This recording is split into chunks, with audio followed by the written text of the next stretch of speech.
Hey y'all, I'm trying to make more content, so let's get into it and how being racist seems safe for a lot of people.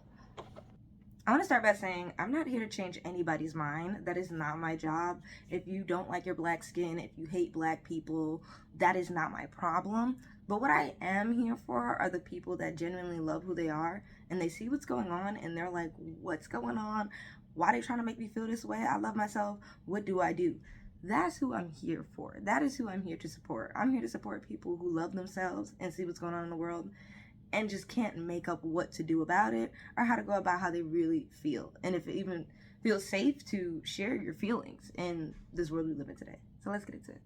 Like, comment, subscribe. Welcome back to my channel. This is Nia Talking Nia, and we're going to talk about it. I've been feeling way more inclined to make videos. It is August. Like I said, I will be making more videos this month. And hopefully next month. But, I feel like with media and marketing, colorism is at its highest peak in America. Featureism, racism is at its highest peak in America, and specifically focusing on making black people feel like they should hate themselves, right? There's a whole nother level of colonialism, right? Not liking black people, this and that. We'll get into that another day. But that's a whole nother level from YT culture. But there's been such propaganda and push on Instagram and all these other websites that used to be pretty decent till now because of money and because of capital. And why not benefit off of people who already are marginalized, who already are at a socioeconomic disadvantage, making them hate themselves and give more money to YT people, aka Shannon Sharp, as we know. It's very disappointing and frustrating, but I want to let people know that there's more than just that. Like, when we open our phones and we see the colorism, we see the racism, most of it is consumed by black men on media, and they try to ramp it up and put it out there themselves, and I would say even be a part of it. I've made a lot of posts on TikTok because I feel like it's really important to talk about when it comes to dating, and I really want to be a dating coach so bad, like, for black men, just to help them. Like, I feel so bad. Like, I'm like, you really hate yourself. And it was somebody else too who was talking about how could you as a dark-skinned person not like dark-skinned people? That means you hate yourself. You don't like how you look. Point blank period, you don't like how you look, which is very sad. But once again, since these black men were little boys, they've been fed content on how they should not like their skin and how they should whiten it up, by putting their swimmers in somebody who is not a black female so that the wealth doesn't go to the black community if they even have any, right? It's very sad, it's very depressing, it's very disappointing. I feel like in society right now, black men are the weakest link and they're at the lowest that they can be in America. They are powerless. Black men right now feel powerless, and because they feel powerless, they are trying to chase after and be included in something that is not even meant for them, but also is destroying who they are. And I make a lot of content about that. I will continue to, because I talk about black people, holding black people accountable, everything, including myself. Like, we talk about my mistakes in the past. We talk about how I've gotten through it. And that's what the channel should be about. It should not be about, oh my God, well, she doesn't want me to date a white person, this and that. No, date who you want to date, but it's your reasoning. It is your reasoning that is the problem. And I am here to explain to other people who don't understand why people are doing those terrible things to themselves. I'm here to explain it, right? That's what I'm here to do. I'm not here to change your mind. Keep doing what you're doing. That's destroying you. Goodbye. We don't need you in this community. Goodbye. Stay over there. Thank you. No problem with that.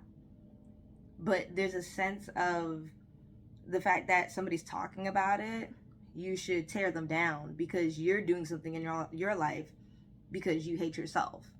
That's just something that many people do in all races, but specifically we're talking about the black community right now.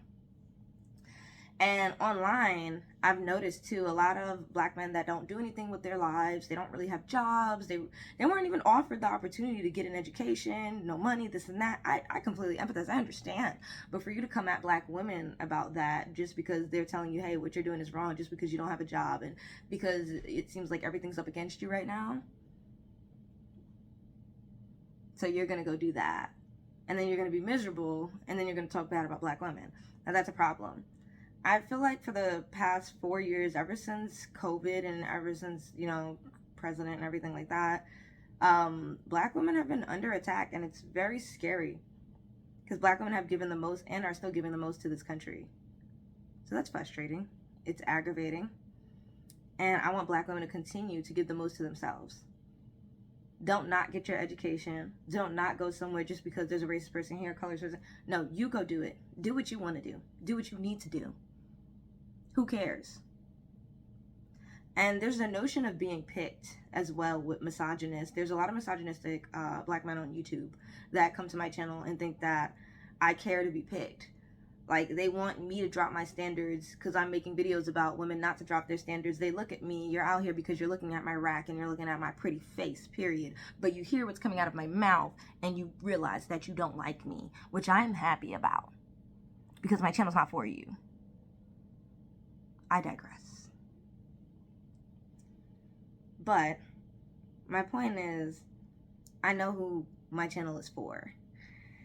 And don't be fearful. Don't be fearful. There's a lot of fear. Let me tell you something. Do you know how easy it would be for me to get on media and be racist and hate myself and say, I don't like my black hair, I don't like my black skin, I love whiteness? And do you know how easy that would be, and how I would never get fired from a company? Do you know how easy it would be and nobody would tell me anything about myself? Do you know how easy and safe it would be for me to hate myself as a black person online? I don't even have to say it, but if I were to act out in hating blackness, Shannon Sharp did.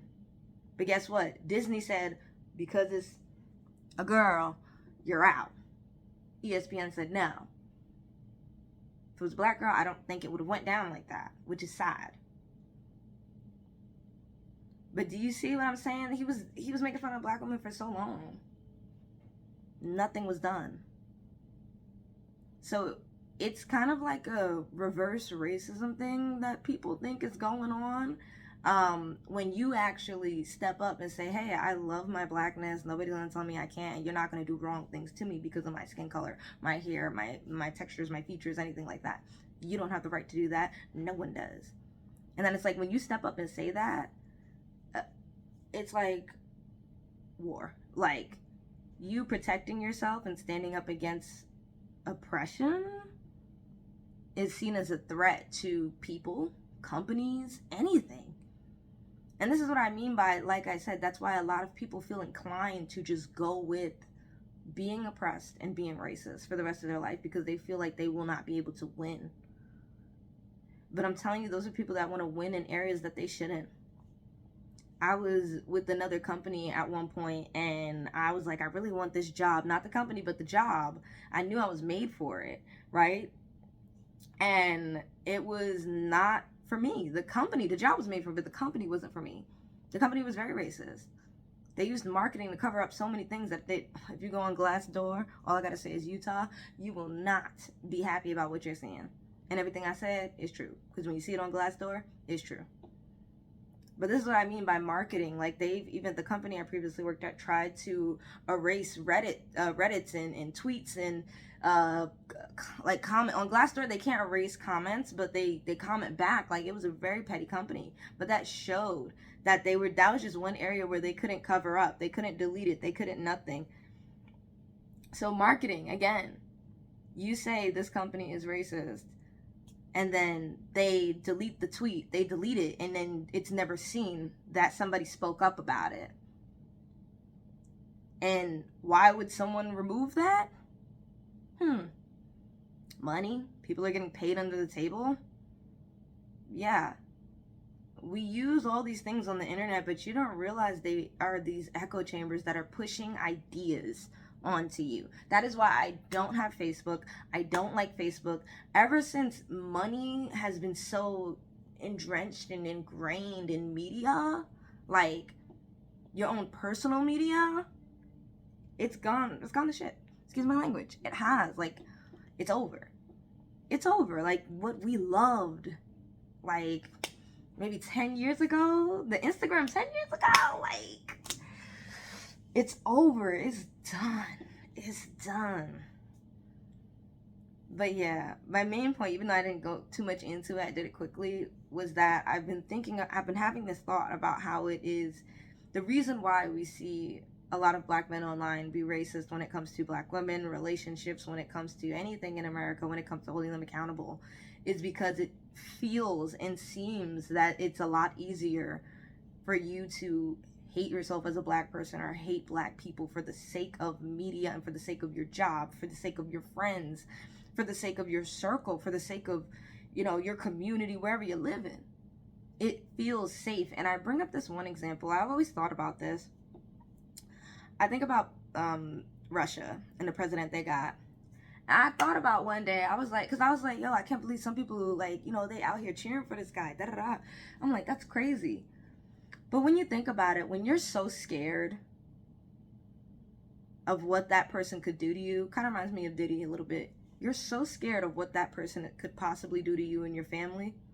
Would you not throw on a t-shirt of that man up in Russia and be like, yeah, I'm here for him? Meanwhile, you're not, but you just not trying to lose your life. Would you not? Like, you know what I'm saying? Like, I'm not telling you to go over to Russia and be like, woohoo, to what they got going over there. But what I'm saying is people do things out of fear. Out of fear. Black men in America don't want to feel oppressed. They don't want to feel like a victim, but they are. I think slavery is rampant right now. And it may not look the same way it used to, but it is. And they use black men the most. The NFL, the NBA is a great example of modern day slavery. It is. So we will continue to see these stories. We will continue to hear all these awful things that even happen to women that are not black, but by black men. We will continue to hear these awful stories.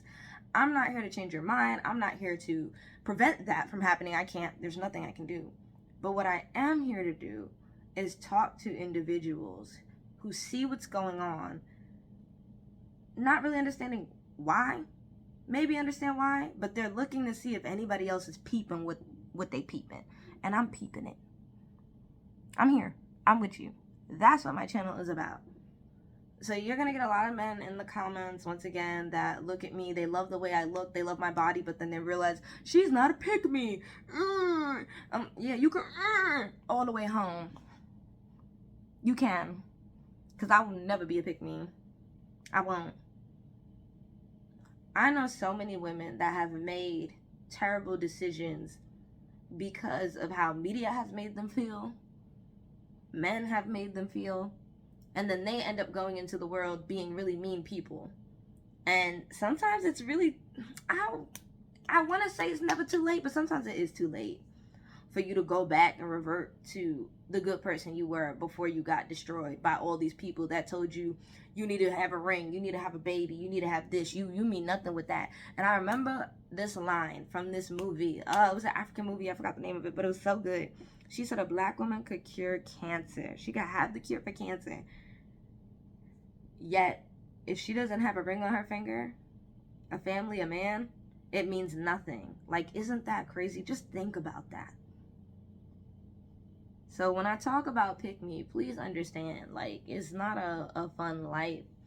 And it does suck. I remember somebody also saying how it's almost as if you're looking for real love, you're going to have to wait till maybe you're in your 30s and your 40s. And I'm not saying that's true, but what I'm saying is I understand. A lot of people are getting married nowadays and in relationships for the sake of media, for the sake of not being alone. The pandemic happened. You know how many people I know that just bust out having a kid after the pandemic? But yeah, I will continue to talk about racism on my channel. I will continue to talk about colorism on my channel. I will continue to talk about things I experienced. I fear no one. If you fear anyone, you're not going to live a life that is meaningful at all. There's so much out here that promotes black people to not like each other or themselves or hold each other accountable. And I'm not doing that. That will never be my channel. So yeah, we're going to get more content like this. I used to use stories, but I don't like being exposed to this, like, you know, racist, colorist, black men media. It doesn't make me feel good. Like, we could talk about, oh, like, look at that. That's what I said. What happened? That's what I said. You know, it doesn't make me feel good to say that. some of it be funny. I ain't gonna lie, some of it be funny. Like that girl that wanted Diddy out, and I'm like, girl, how you say he slang you around, but then they, you know what I mean? Like, make that make sense. But yeah, I wanna make more videos. Sorry, I'm not home, but keep making videos. Don't stop. There's gonna be a lot of people that want you to stop making videos and want you to do this and want you to please that person and do that. No, please yourself. Don't wait for nobody. All right, guys. I'm gonna have some travel vlogs soon, hopefully. But today's gonna be a long day at work. Bye, y'all. Love you guys.